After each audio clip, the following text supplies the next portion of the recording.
मैं धन्यवाद करना चाहूंगा हिमाचल के लोगों का, हिमाचल के कर्मचारियों का, हिमाचल के अधिकारियों का कि उस चुनौती का हमने दृढ़ता से सामना किया और जो लड़ाई कर्ज की हमारे साथ पास थी उसको हमने युद्ध की तरह लड़ा।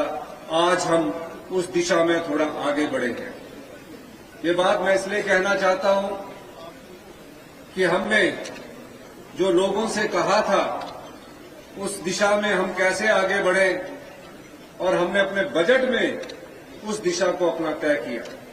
हमने कहा हिमाचल प्रदेश कभी भी आत्मनिर्भर नहीं बन पाएगा, कभी भी अपने पैरों पर नहीं खड़ा हो पाएगा अगर ये रूटीन की सरकार की तरह हम चलाते रहे।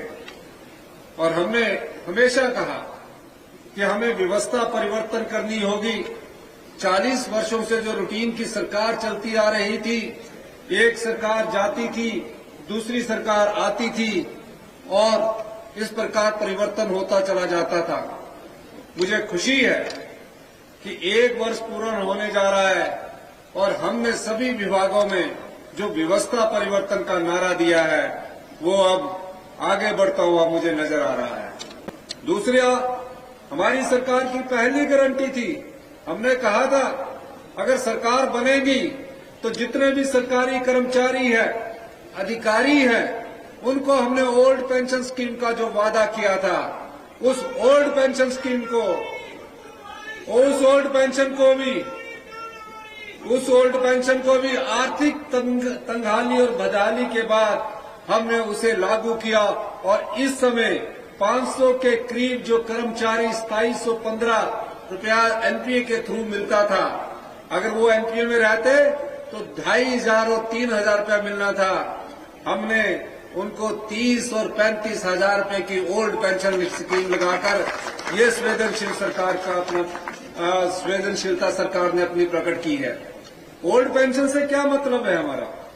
ओल्ड पेंशन से मतलब ये है कि जो सामाजिक दृष्टिकोण और मानवीय दृष्टिकोण होना चाहिए, बुढ़ापे में जो एक एश्योर्ड इनकम उनके पास आनी चाहिए, वो कहीं किसी की और की तरफ ना ताके।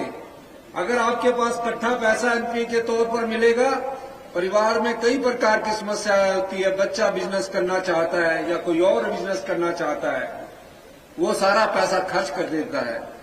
अब जिसने भी कर्मचारी और अधिकारी होते हुए प्रदेश में विकास की गाथा लिखी हो, जितने शिक्षा संस्थान बने हो, हेल्थ के इंस्टीट्यूशन बने हो, सभी इंस्टीट्यूशनों में कहीं ना कहीं इन कर्मचारियों के कहीं ना कहीं नोटिंग होगी या साइन किए होंगे। इनको हमने ओल्ड पेंशन स्कीम का देना, इतनी आर्थिक तंगहाली के बाद भी ये फैसला करना हमारे दृढ़ निश्चय को दोहराता है कि हमने अपनी सरकार की पहली गारंटी योजना को पूरा किया।